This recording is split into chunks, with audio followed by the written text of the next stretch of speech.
ঢালিউডের জনপ্রিয় নায়ক আরেফিন শুভর নামে রাজধানীর উন্নয়ন কর্তৃপক্ষের পূর্বাঞ্চল নতুন শহর প্রকল্পে 10 কাঠার একটি প্লট বরাদ্দ দেওয়া হয়েছে, যা বর্তমানে বেশ আলোচনা কেন্দ্রবিন্দুতে পরিণত হয়েছে।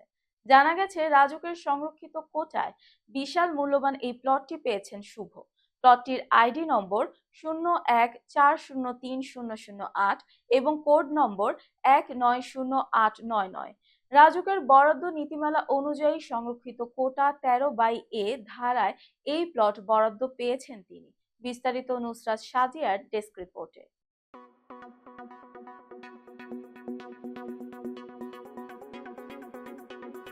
রাজুকের সংরক্ষিত কোটা 13(1) ধারা অনুযায়ী রাজুক এলাকায় যারা নিজস্ব প্লট বা ফ্ল্যাটের মালিক নন সেই সব সংসদ সদস্য, বিচারপতি, মুক্তিযোদ্ধা, রাজনীতিবিদ, সরকারি ও বেসরকারি কর্মকর্তা এবং যারা রাষ্ট্রীয় গুরুত্বপূর্ণ কাজে অবদান রেখেছেন তারা এই ধারা অনুযায়ী প্লট বরাদ্দ পাওয়ার অধিকার রাখেন।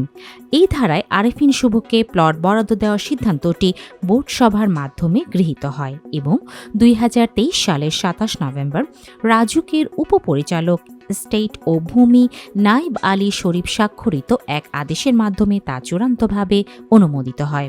এই প্লট বরাদ্দ প্রসঙ্গে রাজুকের তৎকালীন চেয়ারম্যান আনিসুর রহমান মিয়া জানান, সংরক্ষিত কোটায় আরেফিন শুভকে প্লট বরাদ্দ দেওয়ার বিষয়টি সরকারের সিদ্ধান্ত অনুযায়ী হয়েছে। রাজুকের নীতিমালার আওতায় থেকেই এটি সম্পন্ন হয়েছে। তিনি আরও বলেন, এই বরাদ্দে কোনো অনিয়ম হয়নি, বরং এটি সঠিক নিয়ম অনুযায়ী সম্পন্ন হয়েছে। আরেফিন শুভর এই প্লটের বর্তমান বাজার মূল্য প্রায় 12 কোটি টাকারও বেশি।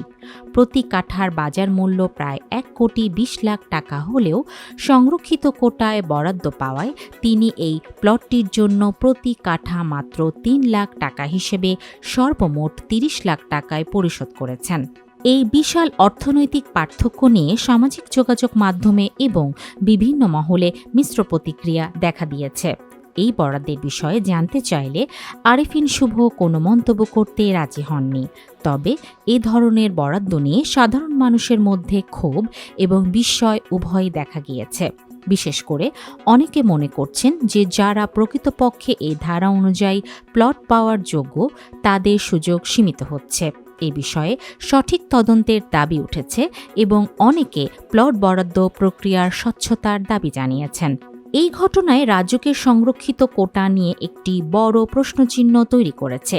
সাধারণ জনগণের মধ্যে এই নিয়ে একটি আলোচনা শুরু হয়েছে যে রাজুকের নীতিমালার মাধ্যমে যারা প্রকৃতভাবে এই প্লট পাওয়ার যোগ্য তারা যেন কোনোভাবেই বঞ্চিত না হন। এই ধরনের পরিস্থিতি ভবিষ্যতে এড়িয়ে চলার জন্য নীতিমালা আরও কঠোরভাবে প্রয়োগ করা জরুরি।